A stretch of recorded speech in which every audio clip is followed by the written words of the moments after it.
Good evening. I'm R. Parkar, and tonight we delve into the profound and often tragic realities of war. A haunting video, released by Ukraine's 54th Mechanized Brigade, offers a poignant glimpse into the human cost of conflict. It captures the final moments of a Russian soldier discovered by a Ukrainian drone, taking a last solemn cigarette break before his life is abruptly cut short. The footage, shared widely on social media, shows Ukrainian forces targeting Russian troops hidden in a forest. Among them, a wounded soldier, aware of the drone's presence, gestures for a chance to smoke. What follows is a stark juxtaposition of vulnerability and the inevitability of war's unforgiving nature. This moment encapsulates the broader human toll of the Russia-Ukraine war, now entering its third year.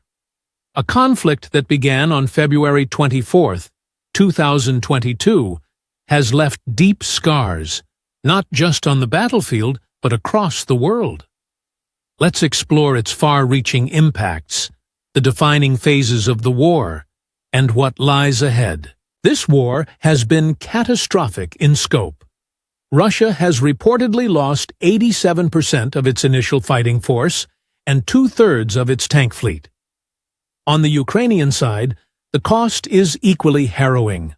Over 10,000 civilian lives lost, and a 30 to 35% drop in GDP, reshaping the country's economy. Globally, the conflict's ripple effects have slowed economic growth, particularly in Europe, where annual growth remains below 1%. What started as a regional struggle has become a global issue, altering the geopolitical and economic landscape. What about the war's evolution and stalemate? The war has unfolded in distinct phases, as below Phase 1, Russia's large-scale invasion aimed at territorial annexation. Phase 2, Ukraine's Western-backed counteroffensives reclaimed key areas like Kharkiv.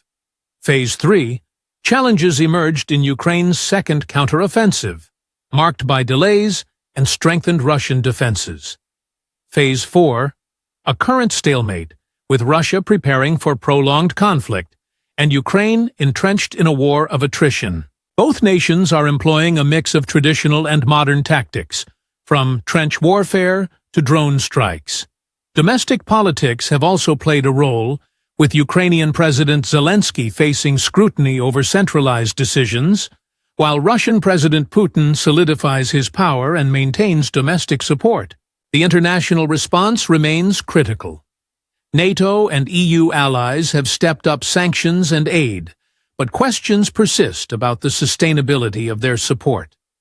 Meanwhile, the global community grapples with the moral and strategic dilemmas posed by this prolonged conflict. As we circle back to that haunting image of a soldier smoking his final cigarette, we're reminded of the stark humanity within the machinery of war. It's a moment that speaks volumes about the fragility of life and the decisions that define our final moments. What do you make of this story? How does it reshape your understanding of the ongoing conflict?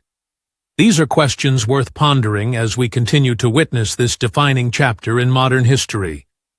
Thank you for joining me. I'm R. Parkar, and this has been your R. Parkar Evening Briefing.